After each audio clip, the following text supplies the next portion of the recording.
নমস্কার, আপনারা দেখছেন তুহিনার হেলদি রান্না। আজ আমি রান্না করেছি আমড়া দিয়ে ডাল। আম দিয়ে তেঁতুল দিয়ে আমরা অনেক টকের ডাল খাই, তবে আমড়া দিয়ে ডালও কিন্তু দারুণ টেস্টি লাগে। সবার প্রথমে আমি 1 কাপ ডাল একটা বাটিতে নিয়ে নিলাম। এবারে জল দিয়ে 3-4 বার আমি জল পাল্টে পাল্টে চটকে চটকে এটা ধুয়ে নেব। বেশ কয়েকবার জল পাল্টে পাল্টে আমি ডালটাকে ভালো করে ধুয়ে নিয়েছি। এবারে আমি গ্যাসে কড়া বসিয়ে দিয়েছি আর দিয়ে দিলাম জল, আর তাতে দিয়ে দিলাম একটুখানি নুন। এবারে আমি ডালটাকে সিদ্ধ করে নেব। ডালের সঙ্গেই আমি 4-5টা আমড়াকে খোলা ছাড়িয়ে অর্ধেক করে কেটে দিয়ে দিলাম। চাপা দিয়ে দিলাম সিদ্ধ হবার জন্য। মিনিট 10 পর চাপাটা খুলে নিয়ে দেখে নিলাম যে সিদ্ধটা একদমই ঠিকঠাক হয়ে গেছে। এবারে আমি খুন্তি দিয়ে একটু নাড়াচাড়া করে নিয়ে এতে দিয়ে দিলাম জল। এখন আমি ডালের কড়াটা নামিয়ে নিয়ে একটা অন্য কড়া বসিয়ে দিলাম। কড়াটা হালকা গরম হয়ে গেলে দিয়ে দিলাম ফোড়ন। ফোড়নে দিলাম তেজপাতা, শুকনো লঙ্কা আর সর্ষে। কয়েক সেকেন্ড আমি ফোড়নটা ভেজে নেব। আমি যেহেতু রান্নাটা তেল ছাড়া করব, তাই আমি ফোড়নে 1 ফোঁটাও তেল দিইনি, তাই শুকনো কড়ায় ফোড়নটা আমি ভেজে নিচ্ছি। ফোড়নটা হালকা ভাজা হয়ে গেলে আমি এতে দিয়ে দেব সিদ্ধ করে রাখা ডালটা। ডালটা আমার বেশ ঘন আছে, তাই আমি এতে আরেকটু জল দেব। দিয়ে দিলাম একটুখানি জল, আর তারপর দিয়ে দিলাম হলুদ। এবার হলুদটাকে ভালো করে ডালের সঙ্গে মিশিয়ে নেব আর ডালটাকে ফুটতে দেব। এবারে আমি ডালটাকে কিছুক্ষণ ফুটতে দেব। কিছুক্ষণ এইভাবে ডালটাকে ফুটতে দিলে আমড়ার মধ্যে যে টকটা আছে সেটা ডালের সঙ্গে মিশে যাবে, আর আমড়ার যে একটা মিষ্টি সুগন্ধ থাকে সেটাও কিন্তু ডালের সঙ্গে মিশে যাবে।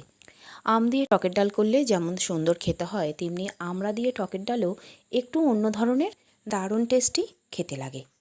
আর এই আমড়াটা বছরের একটা নির্দিষ্ট সময়েই কিন্তু বাজারে পাওয়া যায়, আর তখনই কিনে আনবেন। আর এই রেসিপি কিন্তু বন্ধুরা একদমই মিস করবেন না।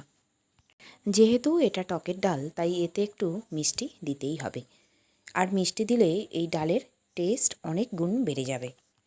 এখন এই ডালে আমি একটু কাঁটা দিয়ে দেব। এই কাঁটাটা দিলে ডালটা বেশ মসৃণ মোলায়েম হবে আর বেশ ঘনও দেখাবে। এখন আমার কাঁটা দেওয়া হয়ে গেছে। এবারে আমি একটা চামচ করে ডালের ওপরে যে ফেনাটা ভেসে ওঠে আমি সেইটাকে ফেলে দেব। ফেনাটা ভেসে থাকলে এটা কিন্তু দেখতে ভালো লাগে না, তাই এই ফেনাটা আমি ফেলে দিলাম। এখন চামচ দিয়ে আমি ডালটাকে ভালো করে নাড়াচাড়া করে নেব, আর একটু টেস্ট করে দেখে নেব যে নুন মিষ্টির পরিমাণ সব কিছু ঠিকঠাক আছে কিনা। নুনটা একটু কম ছিল, তাই আমি একটু নুন দিয়ে দিলাম, আর দিয়ে দিলাম 2টো চেরা কাঁচা লঙ্কা, আর ভালো করে ডালের সঙ্গে মিশিয়ে নিলাম। কাঁচা লঙ্কাটা দেওয়ার পর আমি মিনিট 2 ডালটাকে ফুটিয়ে নেব, যাতে লঙ্কার ফ্লেভারটা ডালের সঙ্গে বেশ সুন্দর করে মিশে যায়। আর বন্ধুরা, আমার রান্না যদি ভালো লেগে থাকে আর যদি নতুন নতুন তেল ছাড়া রান্নার রেসিপি পেতে চান, তাহলে আমার চ্যানেলটিকে সাবস্ক্রাইব করুন আর পাশে থাকা ঘন্টাটি বাজিয়ে দিন। আর লাইক, শেয়ার, কমেন্ট করতে কিন্তু একদম ভুলবেন না। এখন আমার ডাল প্রায় কমপ্লিট। এবারে আমি গ্যাসটাকে অফ করে দিলাম। তৈরি হয়ে গেল আমার দুর্দান্ত স্বাদের তেল ছাড়া আমড়া দিয়ে টকের ডাল।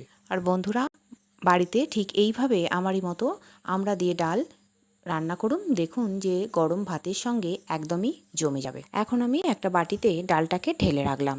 আর বন্ধুরা, তেল ছাড়া খাবার খান আর নিজেদেরকে সুস্থ রাখুন। আর আমার রান্নাটি দেখার জন্য সকল বন্ধুদের জানাই ধন্যবাদ। ভালো থাকবেন।